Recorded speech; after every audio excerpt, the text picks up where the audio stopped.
Hello, and welcome to our webinar. Thank you for joining us. We are so excited to have this webinar to discuss talking about getting more plants in school meals. This webinar is hosted by the Chef Ann Foundation, and this recording has been made available for viewing at any time. I want to give a shout out to our great partners at the Lifetime Foundation who ensure that all webinars and materials on the Lunchbox are available for every school and every partner across the United States and world for free.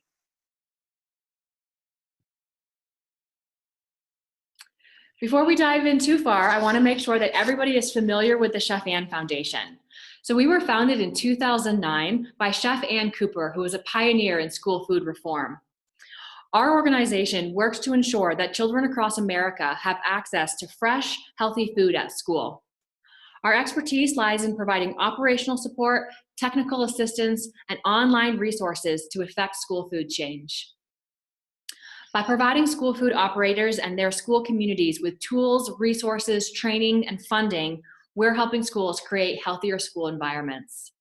To date, we have reached over 3 million children in over 9,000 schools in all 50 states.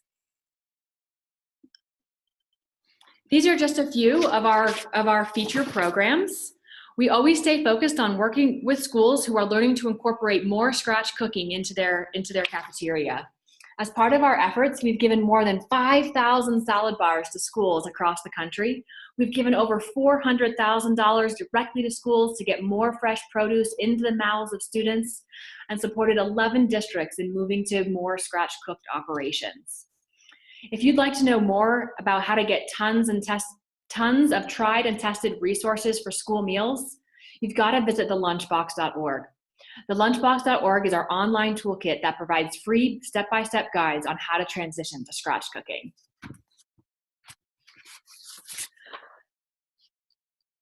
So you've met me. I'm Heidi, the Chief Programs Officer for the Chef Ann Foundation, and I'm pleased to introduce our special guests.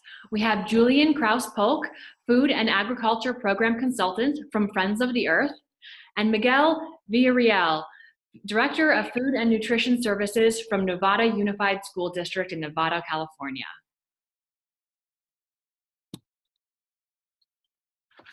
So let's talk about why we're having this webinar and how the Chef Ann Foundation got started in this work. So in 2017, just last year, the Chef Ann Foundation and Whole Kids Foundation partnered to join forces to harness the power of plant proteins in schools. Schools across the country are grappling with how to feed kids healthier, more sustainable food on tight budgets. We've discovered that actions to provide more sustainable food in school can save districts money and improve students' access to healthy food. If schools across the country and even the world start making menu shifts towards plant-based foods, we could achieve significant environmental and health shifts in the planet and the population.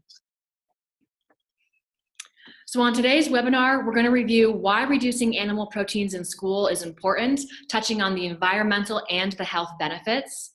Then we'll hear directly from Miguel as he tells us about how he's integrated more plant-forward menus into his school district. And finally, we'll share the new resources that have come out of the partnership between Chef Ann Foundation and Whole Food Foundation. All right, I'm going to turn things over to Julian, our first speaker. Great, thanks so much, Heidi, and thanks so much to the Chef Ann Foundation. The Chef Ann Foundation has been pioneers in this work, so really appreciate the work that you've been doing for years now. Let's see. Yeah, so today I'm going to talk a little about the multi-benefits of bringing more plants onto the menu, focusing on the health aspects, the fact that sorry about that. This type of menu planning is affordable, and then also how more plant-based or plant-forward meals are climate friendly. And I'm going to talk about that kind of in a broader sense first, and then dig into some examples of Oakland Unified School District and Navarro Unified School District to show some real examples of how it's functioning at these districts.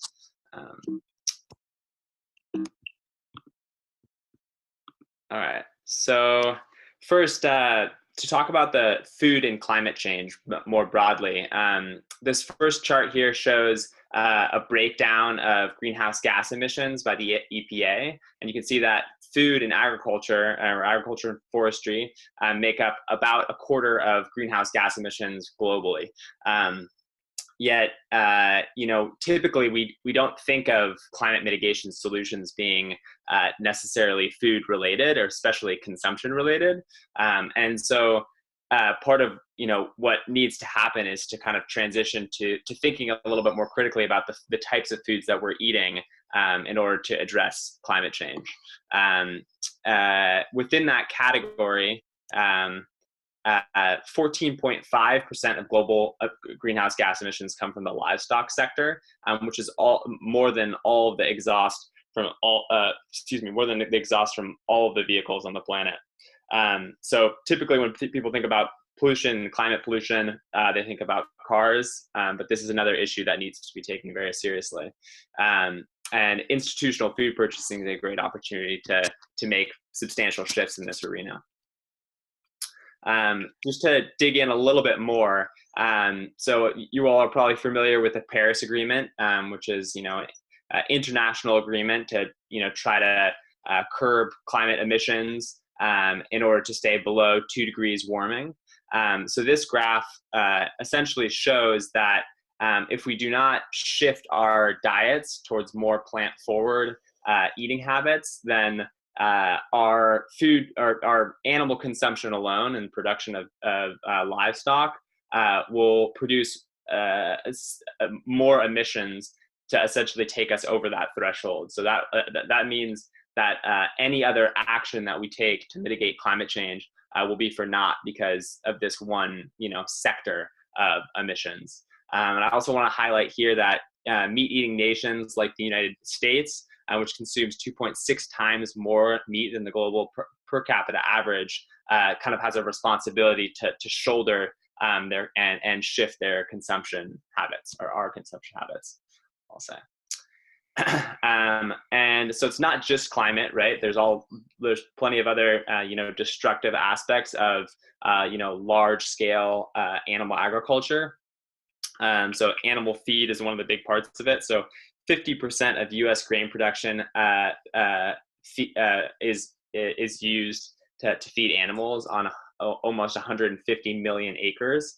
And that uses 17 billion pounds of nitrogen fertilizer and 167 million pounds of pesticides. And so these things have impacts on air, water pollution, and also these farming practices, deplete soils and also, water resources as well. And they contribute to biodiversity loss, habitat, pollinators, a whole slew of environmental, destruction. Just to highlight the kind of water portion, agriculture uses globally uses about 70% of fresh water, and animal agriculture in particular uses about a quarter of global fresh water. So that's a huge amount of our water resources being used for the production of animals. So now I'm going to transition to talk a little bit about the nexus between climate-friendly food and healthy food. So a climate-friendly diet is a healthy diet, and that was the dietary guidelines for Americans was totally in line with that sentiment, essentially advocating that on average in the U.S. People are eating more meat than is necessary, especially teenage boys and adult men. And the U.S. dietary guidelines also recommended that the vegetarian or low meat diet and Mediterranean diets, which are typically lower in meat, were considered kind of on the healthier eating patterns for these guidelines. Sorry, not sure what happened there. The slides. That legumes are vastly underconsumed categories. Vastly underconsumed food in all age categories. So that's a plant-based protein, which I think there's a large consensus that we as a population need to be eating more plant-based proteins in the United States. So also lower intakes of meat as well as processed meats and poultry are associated with reduced risks of cardiovascular disease in adults. So that's kind of a key thing to consider. And these dietary patterns, these kind of more vegetarian or lower meat dietary patterns are are associated with reduced risk of obesity, type 2 diabetes, and other types of, or some types of cancer. So there's an alignment there. So now I'm going to transition to talk about the affordability. So you can see on this graph, there is a kind of a correlation between the climate impact and the cost. So essentially, the more the climate impact, typically the higher the cost. And if you juxtapose, in particular, some of the higher impact meat products like beef, lamb, and goat, with the plant-based proteins, which you have like the third from the top, which is beans, chickpeas, and lentils, you're getting a sufficient amount of protein, but the amount that you're spending on that is much less. And what that allows is food service to reinvest in kind of higher quality ingredients. This is just another quick example of cost savings by switching towards less and better meat. So there's analysis by Healthcare Without Harm, and for San Francisco Bay Area hospitals, they were able to save $400,000 per year. And then Friends of the Earth last year did an analysis of Oakland Unified School District, and their shifts were able to save them $42,000 per year. So these are just kind of another examples here. So now kind of transitioning into specifically within K-12 food service, right? So food purchasing at scale has an amplified impact on both public health and climate change, and influencing production practices throughout the food supply chain. And it has a big influence on production practices throughout the food supply chain. In other words, when you're looking at a huge amount of food that's being purchased, small shifts in that food make, big impacts down the food supply chain, in terms of how those products are produced and their associated impacts. So within K-12 food service, we serve, public schools serve 7.3 billion meals, and that's within the national breakfast and lunch programs. And we spend $16.4 billion dollars, federal reimbursement dollars. So those are tax dollars. And I think there's a consensus that that those tax dollars should be spent on food that we believe in, that is in line with our values of environmental sustainability and social equity. So this is a pretty powerful quote. Two organizations, the Culinary Institute of America and the Harvard School of Public Health, two very credible organizations, came together and made the menus of change. And they said, greater emphasis on plant-based foods, including plant-based proteins, is the single most important contribution the food service industry can make toward environmental sustainability. So that's a very powerful statement that is, focusing on trying to get us to just include more plant-based proteins onto the plate. So now I'm going to transition into talking about two stories specifically within K-12 food service. The first is at Oakland Unified School District, and the second I'm going to go into Nevada Unified School District. And it's so great to be on the line here with Miguel, and a pioneer in this work for many years. So this is a graph that was generated from our report last year on Oakland Unified School District. And essentially, it's a breakdown of the carbon impact of the different food groups in the 2012-2013 purchasing year for Oakland Unified School District. And so what you see here is that 76% of the emissions from their food purchasing came from animal products, right? So that's 3/4 of their emissions came from animal products. So if you're thinking about trying to reduce your carbon footprint, the area where you can make the biggest impact is by, slightly reducing your animal products. And I guess I'll just take a pause here and explain a little bit how I generated this data. And essentially it's using life cycle analysis data, which it essentially describes the amount of embedded energy or amount of embedded carbon that it takes to produce any given food product, for example, beef or beans. And I applied those life cycle analysis data points to Oakland's purchasing to generate their total carbon footprint and also break it down by food group and food category. And so this is just kind of highlighting that, in order to make reductions in your carbon footprint, really animal products is the way to do that. And I just want to highlight that, if you look at legumes, the plant-based protein kind of category, it's 2% of the carbon footprint versus animal products is 3/4.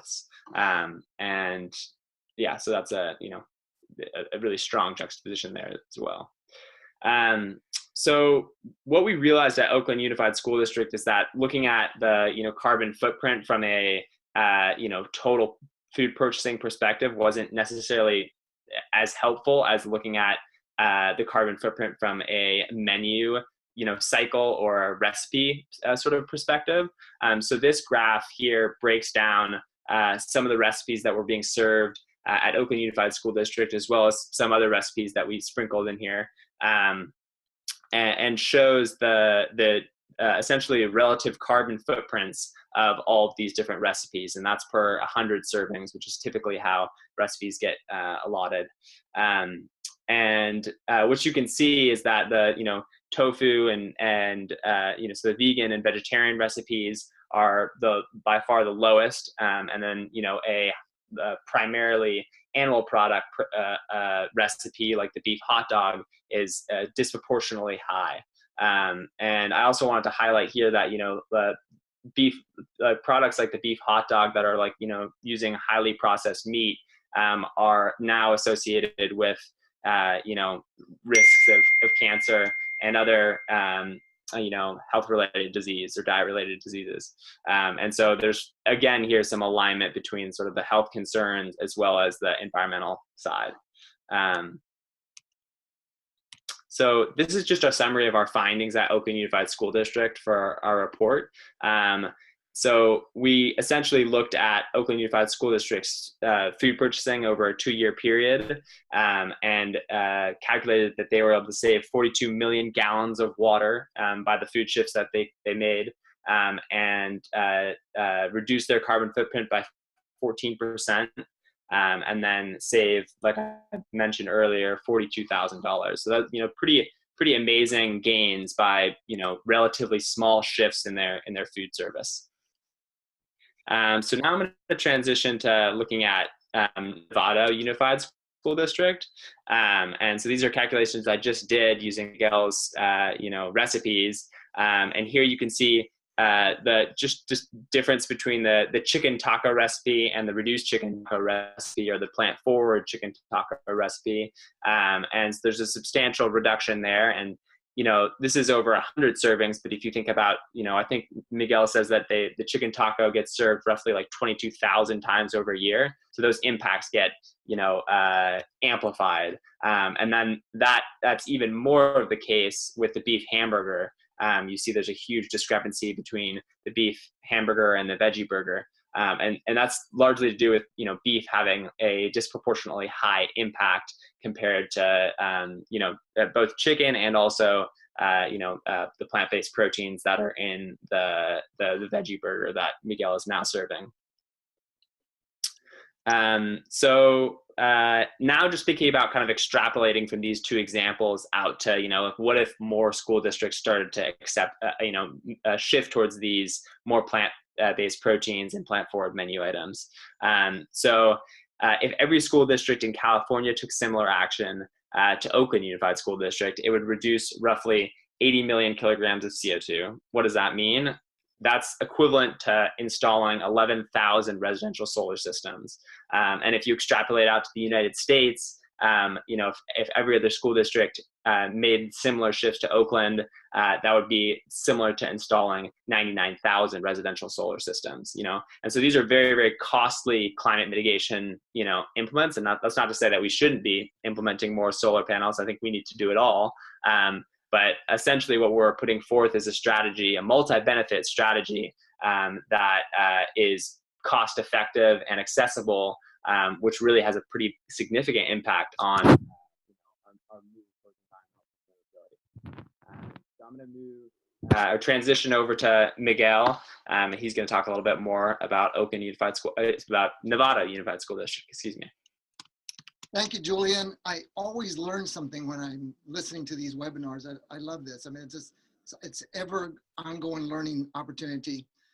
And thank you to the Chef Am Foundation. I can't think of a better way to spend my day than talking to all of you about plant forward meals. So I moved from Texas to California in 2001. And I started working for Navarro in 2002. So let me a little bit about Navarro.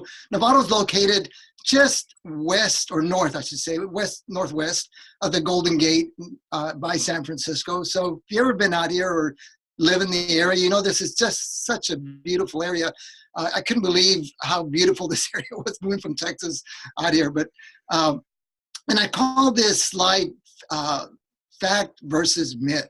The fact is that when I started working for the school district, that there wasn't any locally grown produce being offered in the schools. We have over 60 organic certified farms in Marin County alone, and no locally grown food being brought into the schools.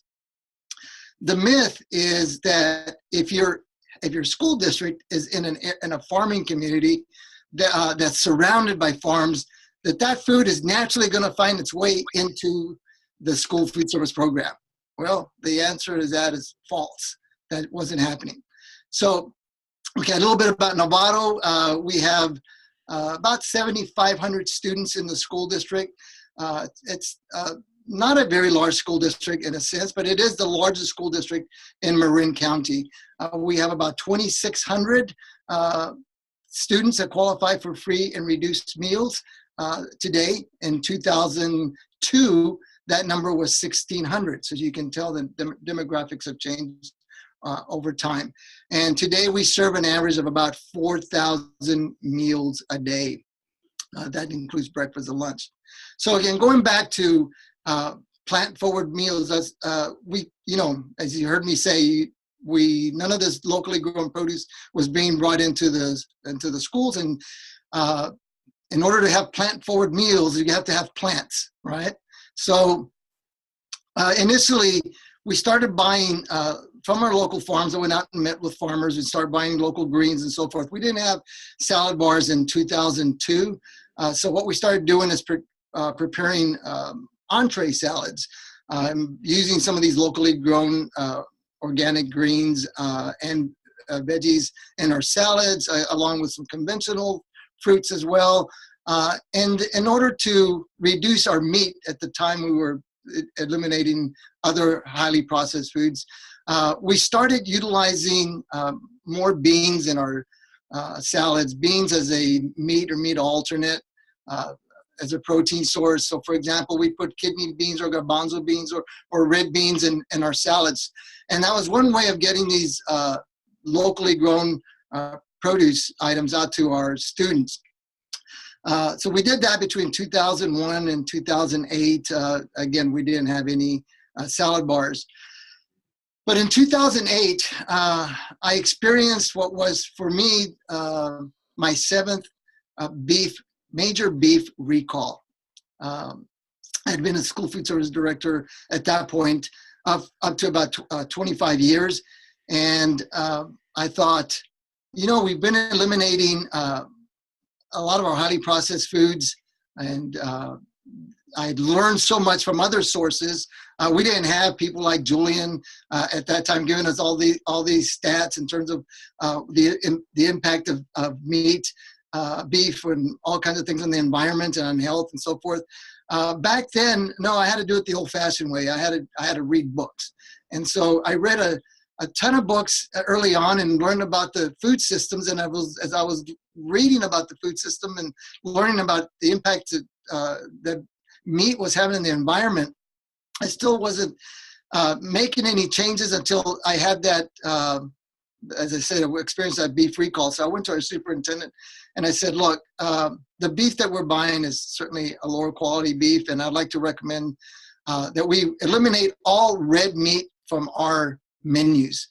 And her comment to me was, Miguel, are you crazy? We live in a farming community. There's cattle ranchers and farmers there where they're going to be upset at you. And I said, well, just have them contact me. What she didn't know is that I had already been talking to many of them about the reasons of why I was eliminating the red meat. It wasn't grass-fed, and I couldn't afford grass-fed beef. The ranchers and I had already had that discussion. And the beef that we were buying, I learned was A, high in antibiotics, B, high in hormones, and we know that it's high in saturated fats. So, the ranchers early on understood that it was better for us not to serve that highly processed meat item to our students, knowing that we couldn't afford the grass-fed beef on our minimal school lunch budget that we had. And so, that was honestly the only pushback, if any, that we had.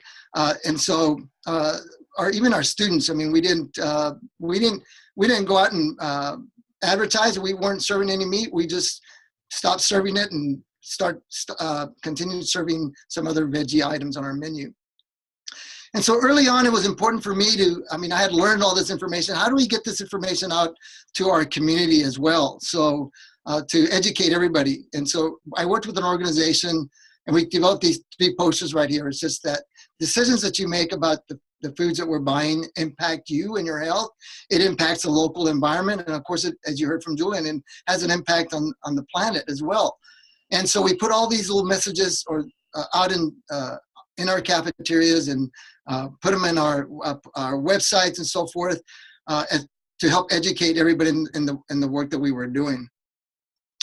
And then I learned another technique from another book that I had read, and that was that all the work that we're doing has to be communicated out to everybody. So we simply called it connecting the 3 C's. So if we were promoting, for example, plant-based foods in the cafeteria, how do we make sure that the classroom teachers and the students understand that message as well? And how do we make sure that information also filters out into the families, into their homes, out into the community? So information is, again, the messaging is going out to all 3 sectors in terms of whatever it is that we're promoting. And we're all then making sure that everybody understands the reasons as to why we're doing what we're doing. In this case, promoting more plant-based food items in our menus. And of course, we can't do this work alone, the food service department. So early on, this is in 2010, I learned of this organization, the Meatless Monday campaign. And I loved their marketing campaign and what they were doing. It was similar to what Julian just described in terms of the impact of the environment, the impact on your health, the impact on animals, impact on the planet. So we started promoting and using the Meatless Monday campaign as a way to promote our items. And we took that one day, just one day out of the week where we just said, we're not going to serve any meat at all. Again, it had some very positive impact in our community.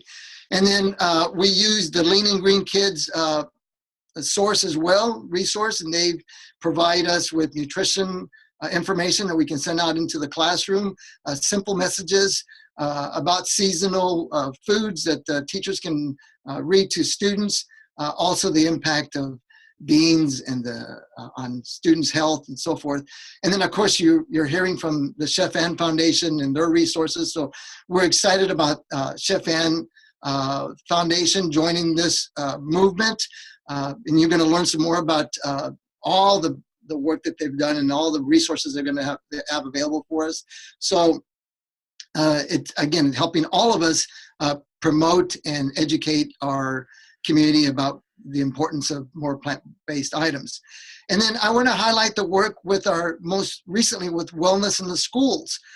So Wellness in the Schools is a program that allows us to provide culinary education in the classroom.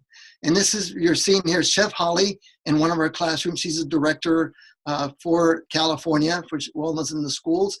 And so we coordinate our culinary labs with several dietetic internship programs, and dietetic interns help us facilitate the training in the classrooms.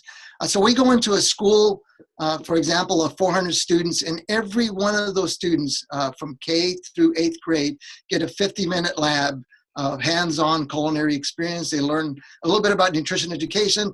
They learn about where the produce comes from. In this case, we're doing a kale lab. We're buying it from our local farmer. So we're using locally organic produce. They learn a little bit about history, a little bit about math. They learn some critical thinking skills. They're putting these recipes together and deciding whether they need to add more ingredients after tasting the product. And then in turn, we're putting this kale salad on our salad bar. And what we've seen is an increase, or I should say what we've seen is a consumption of kale. We didn't see an increase in kale because we weren't serving kale before. I mean, like any new product that you put on a salad bar, I mean, if you think about it, you can never get students to eat kale. But in this case, they've made the kale, they understand the kale, they've tasted it. And so now it's on the salad bar, and they're certainly consuming it more than ever. And then these students are also taking these recipes home, and we get parents. I can't tell you how many parents have contacted me saying, Miguel, I don't know what you're doing, but my child's coming home wanting to make a kale salad or a ginger dressing. And so we've seen lots of benefits. And the other thing that we've seen benefits in this program is our teachers. We have teachers that when they come into the classroom, they become a facilitator. So they're also learning about some of how to these ingredients and these products, these recipes that we're making.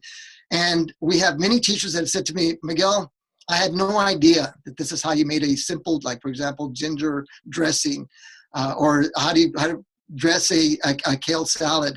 And so they're learning, they're motivated to train and educate the students as well. So again, connecting the 3 C's, Wellness in the Schools has allowed us to do that in our classroom. And we teach this lab twice per year. And each lab, each semester, we reach about 3,000 students and their families and all those teachers in those classrooms. So it's had a tremendous impact in terms of promoting our plant-forward meals in our program. And then lastly, I just want to talk a little bit about equality versus equity. So equity is a word that's certainly used by administrators, school administrators, in terms of making sure that all students are being taught the proper ways that we're trying to reach these kids. But it's not used in the food service realm. You know, administrators aren't thinking about food in terms of equity. But as I just shared with you earlier, the fact that no produce was being served in the schools when I first arrived here in Marin County in Navarro, that's a problem with equity. The fact is that we also have many students in our program that aren't participating with us because they can't afford meals. We have many students in this community that live above the poverty level but below the cost of living standards.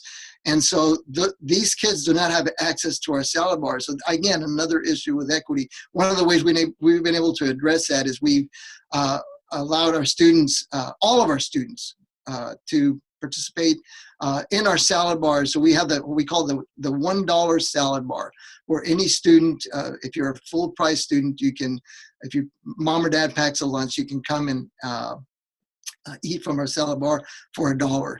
And so we've had food service directors tell me, Miguel, isn't that going to hurt your bottom line, your budget? And I say to them, we haven't opened up an ice cream bar. We've opened up the salad bar. So there's a big difference. We still have we're still working very hard. We have a challenge in front of us in terms of trying to get students to eat more fruits and veggies. But certainly we've had more than we've ever had.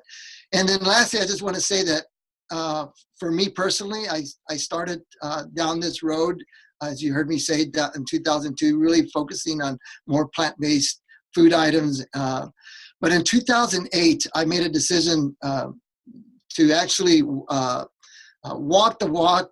I'd been talking the talk, and I completely changed my own personal diet to a plant-based diet back in 2008, just to see the impact. I knew the impact that it was having on the environment, but I wanted to see the impact of my own personal health. And I saw a significant improvement in my health early on. This is 2008. So that inspired me even further to say, look, if someone like me at my age is having some of these improvements in health, I can just imagine what it's having, the impact that it's having on our students. So that's what's motivated me, and the fact that, listening to people like Julian talk about the impact that it's having on the environment.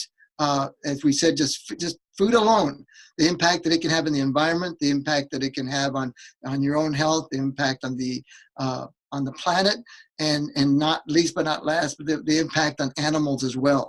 And so we as food service directors and parents and educators and so forth, we have a responsibility to do the right thing. And for many years, meat has been promoted as the number one way to get more protein into students. And today we know that there's other ways to do that with plant-forward meals, and it's having a great impact on the planet in general. So again, thank you very much, and I look forward to answering questions at the end of this presentation. Outstanding. Thank you so much, Miguel. That was very informative. All right, fantastic. On to our next section. As part of the Chef Ann Foundation's partnership with the Whole Kids Foundation, we've developed a suite of resources to help schools and students understand the importance of plant-based foods, as well as the resources that schools need to take their first steps to create actual change. So before I dive too deeply into the resources, I want to introduce the Plant Forward Continuum. Incorporating plant-based foods into school meals doesn't happen overnight. We really believe that this transition happens over a continuum, and we call it the Plant Forward Continuum. We apply this continuum to the meat alternate component of recipes, not the entire meal. So if you're not from food service and those words sound funny, meat alternate component, that's how the USDA refers to the protein component of a school meal. So on the left, we have recipes where the protein, or MMA, is comprised entirely of animal protein. And on the other end, we have meals that are comprised of 100% plant-based proteins. So starting all the way to the left, the baseline of the continuum, where all the protein is derived from animals. This is often the baseline where a lot of schools and school districts across the country are starting. Examples are your traditional school foods of grilled cheese, chicken patties, chicken nuggets, chicken sandwiches, hamburgers, anything where 100% of the recipe's protein comes from animals. The next line of the continuum is where the recipe has at least 0.25 ounce equivalents of plant protein. That might be an example of that might be these bean and beef nachos. So these were once 100% beef, and now they've had some portion of the beef removed, and that's been replaced with a creditable amount of legumes, of bean protein. So in the next phase, we end up with at least half of the MMA, the meat alternate, being a plant-based protein. There's a nice example of this here, the bibimbap bowl, where it has the tofu is contributing at least half to the plant protein, to the MMA. And the last slide, all the way to the right of the continuum, we have recipes that are 100% plant-based protein, such as this chickpea masala. So in summary, here is what the plant-forward continuum looks like: 100% animal-based protein all the way to the left, and 100% plant-based protein all the way to the right. And we are eager and excited to be working with schools, helping them move down along the continuum to the right. So I'm getting ready to share with you what some of the new plant-forward recipes are that were developed by the Chef Ann Foundation and our operational partner, Boulder Valley School District. Like all recipes on the lunchbox, they are USDA compliant. They're tested in real school kitchens. They have been tried by students who have received, who have provided feedback about the recipes. Our partners then go back in and adjust the recipes based on feedback and put it back out. All of the recipes are scalable, so if you want to make chickpea masala for 50 students or 550 students, the software on our website will do that for you. And of course, every school nutrition program needs to understand the costs associated with each recipe as well as nutrition analysis. All recipes on the lunchbox have this information. And here is a peek at the new plant-forward recipes that are available. So we get a lot of questions from school nutrition programs about how to incorporate plant-based menu items into the weekly meal pattern that has to be compliant over a 5-day school week. So in order to help demonstrate how that can happen, we have created 6 one-week plant-forward menu cycles. These menu cycles still offer meat-based options, but they're also focused on incorporating more plant-based proteins into the school meal pattern. Each of these one-week menu cycles comes with the analysis and certification that it's USDA compliant. We also have some really exciting posters available for your lunchrooms that help students understand the importance of their choices and the impact that their choices can have in the lunchroom. So the posters range from elementary audience up to secondary audience. And of course, when you're making changes like this, it's important to bring the school staff and school community along. So we've created 2 informational flyers. So if you are a food service director looking to incorporate more plants into your menu cycles and folks are going to start seeing some changes, the flyer on the left here can be handed out directly to teachers and staff in your school to help them understand why you're making these types of changes and what they're going to look like. And the flyer on the left is something that can be sent home with students to help families when they're at home choose more plants. So for this last summary slide, I'm going to pass it back over to our friend Julian. Great, thanks so much, Heidi. So yeah, I'm just going to quickly breeze through sort of the summaries and takeaways for the the entire webinar. Kind of starting with the aspects that I touched on. We wanted to emphasize that school food service has an important role to play to help support both both a healthy planet and healthy students. And the second is that food shifts are achievable and affordable. So like I mentioned, the cost savings that's possible from moving towards more plant-based proteins allows some of the great things that Miguel is doing at Navarro to incorporate more locally grown and organic and fresh ingredients. And so that's another great reason to shift towards more plant-based proteins. Also, we really wanted to emphasize that small steps are important because progress will be incremental. And I think the plant-based continuum that Heidi mentioned is a great way of thinking about it, and just trying to take small steps along that continuum to try and incorporate more plant-based and plant-forward items into your menu cycle is a great way to get started. The fourth is engage. So both with students, with staff and students, in order to be successful, we found that it's really critical to do taste tests and also really engage with staff so that everyone in the community is on board. Like Miguel said, really connecting the 3 C's of community, the classroom, and the cafeteria is super important. And then fifth, get creative. So by incorporating different levels of plant-based proteins into recipes, And moving along that continuum, you get really creative to try to get other things to count for that meat alternate as well. Number 6 is use resources and assistance. There are now, lots of organizations and resources out there, including the wonderful resources that Heidi, mentioned in the lunchbox. So, you can use those, and also the assistance from other organizations. There's people out there to help you. And then number 7 is celebrate success, big or small. That's, important part to making, important aspect of making change is enjoying yourself and, staying positive along the way. So celebrating success is very important. So thanks so much for joining today. Thank you, Julian. Excellent. All right, so I want to make sure everyone has a chance to glance at these additional resources. These are just some of the resources that are available on the World Wide Web, but check these out as you start to initiate change in your own district. We have 2 key questions that often come up around Plant Forward that we want to take a moment to address here.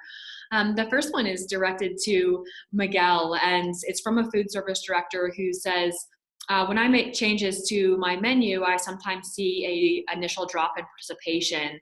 How have you addressed this in your district? Great question. In fact, we did see a decrease in participation early on. This is back in 2008 when we were starting to make some of these drastic changes with the Meatless Monday campaign, for example. In fact, even my own staff was saying to me, Miguel, we're seeing a decrease in participation, and we've also gone online, and there's no other schools that are promoting Meatless Monday, so it's not working. We need to not do this. We need to change the course. But I felt strongly about this, and the fact that it was having more of an impact not only on health, as we said. So we kept it going, but we also, what I learned early on was that we needed to make it fun. What were we doing differently? What can we do differently? And so the Meatless Monday campaign, and now with the Chef Ann Foundation, they've got a lot of resources that they can you can utilize to educate. And that's the number one thing, is educating the students, bringing them along, making it fun. For example, the Meatless Monday campaign has come up with these simple cards that we give to students. This happens to be Carry Kale. And so there's 7 different cards that are available. I got Olivia Orange over here as well, and Sunny Sunflower. And these cards, we hand them out on Meatless Monday, and collect all 7, get the kids excited. But it's just creating that excitement and awareness, getting parents engaged as well. We've got parents engaged, helping us with food sampling on those days, because we're trying to promote healthier food items. And so these are parents that are part of our wellness committee. So they come in and help us, again, do sampling with students. So it's education, it's making it fun, it's exposing kids to these foods, and you will see your participation levels, level off.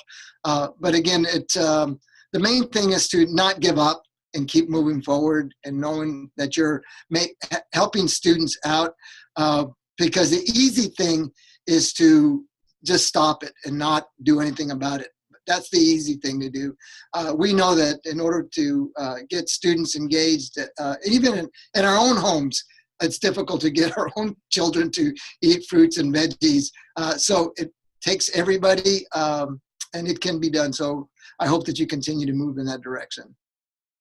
Very nice, Miguel. Make it fun and don't give up. I love it. I love it. So another question we have came from a parent who wants to know what first steps they can take to initiate this type of action in their district. And I want to take that opportunity to encourage folks to check out some resources from the Chef Ann Foundation. So when you want to create change, it's always important to come from a place of knowledge and understanding. So to gain a baseline understanding of how school food works, how it's funded, what the nutrition standards are, and how to best work with your school nutrition department, I encourage you to visit the chefannfoundation.org to review our parent advocacy toolkits, which will provide you with some of that baseline understanding. The Chef Ann Foundation has also launched the School Food Institute, which is online courses and professional development around school food, specifically transitioning from heat and serve processed food to scratch cooking. And there's a fantastic course the audience is pretty broad, to parents and advocates, to food service directors and staff. School Food 101 is the course that I would recommend for parents and community members who are looking to gain a further understanding in school meals and understanding how they can participate and initiate and support change.